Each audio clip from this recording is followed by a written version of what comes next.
The Academy Awards are coming to a Kodak theater near you. Assuming that you live in the vicinity of Los Angeles, that is. Miss you, Sophie.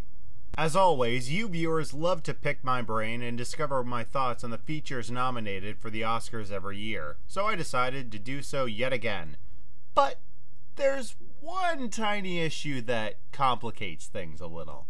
I only saw 4 of the Best Picture nominations!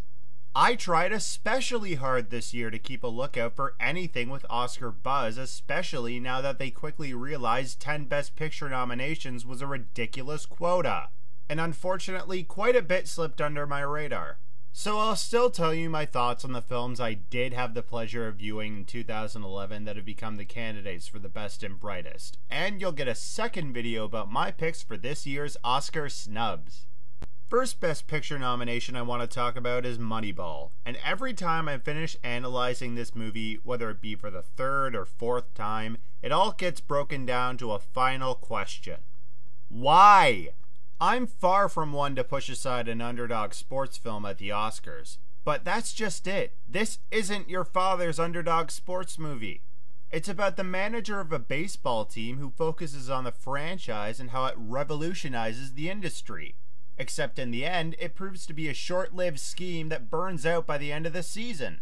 I won't ignore that this is a different way of approaching a sports movie, but even the script is addressing the fact that aside from a new strategy, the movie's offering little else to fill your appetite.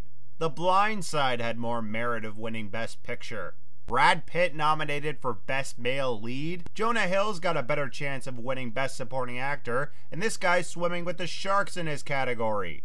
My second Best Picture nomination is War Horse, one of my personal favorite dramas of the year. Assuming you heard my review, I'll skip a summary and analyze the key factors to note. While I think DreamWorks is to be commended for pushing the envelope, in retrospective, it is noticeable that this feature is being held back from its full potential. I think that's why Steven Spielberg was brought in for director, to help give the movie that extra needed boost. Now, of all the nominated films I've seen this year, this movie is the richest in production value. The costumes, the art department, and lighting are particularly worth examining in this picture. But does the story itself make such an impression? Well, that's where you're going to have to draw a line in the sand. Some people will probably dislike the fact that they keep hopping from one perspective to another every 20 minutes, and others might enjoy the large scope delivered at what originally started out as a story of a horse and his owners. War Horse breaks away from your expectations, but I just can't shake the feeling that it won't be getting the Best Picture award this year. Sorry, Joey, but you had a good run. Well, let's talk about my favorite movie to get a Best Picture nomination this year. The film that everybody practically pounded on my door for months asking, "Did you see The Help yet? Did you see The Help yet?" Well, I did, and I loved it. Whereas I believe Moneyball to be an unconventional sports movie that'll probably be forgotten in about 5 years, I consider The Help to be an unorthodox civil rights movie that shows more than it does tell. Through a book that exposes the hushed-up treatment of black maids during the 1950s, The Help presents the dark side of this employment without turning a reporter into a white woman warrior.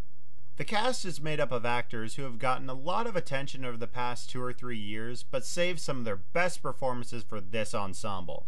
As far as I'm concerned, Viola Davis has already won the award for leading actress. I'd rewatch the movie just to analyze another layer of her character. Jessica Chastain probably won't win Best Supporting Actress because, from what I've gathered, it's a decent tie between Berenice Bejo and Janet McTeer. And as for Octavia Spencer, I just didn't see the magic in her role, even if one scene had me laughing for days. So I'll be backing up The Help all the way till the end of February, but if the Academy overlooks it in favor of the following nomination I'm about to talk about, I won't be surprised. Everybody loved it, everybody's praising it, and now everybody expects it to win. You know what I'm talking about, The Descendants. What would the Academy Awards be without a George Clooney nomination? Alright, I'll stop being harsh. I found his character a very relatable protagonist, which, if you've seen some of Clooney's previous Oscar-nominated roles, is actually saying a lot. But in retrospective of the film, I think I may have lacked sharper notice of some of the key things that made this movie quite moving. A variety of moral conflicts are thrown into this family's problems that you just can't help but wonder what you would have done if you were on that side. In these emotional circumstances, would you react like Clooney's reserved, examining father figure, or more impulsive and forward like his daughter, played by Shailene Woodley? The aspects of judgment and emotion are what drives the script that some critics, let's not name names, might have overlooked. For that, I stand by my rating, but I think The Descendants will be the most likely choice for Best Picture of the year. So, yeah, it's a short list of examinations, but hey, every Oscar prediction list that I've been looking at for the past several months proved to be way off. So here's to better luck in my movie fishing in 2012. And I'll end off my Oscar nomination list by saying, Tim, you stole everything I wanted to say about Extremely Loud and Incredibly Close. Oh, who could stay mad looking at that buttery good face of yours? Come on, do your Andrew Garfield impression. Uncanny.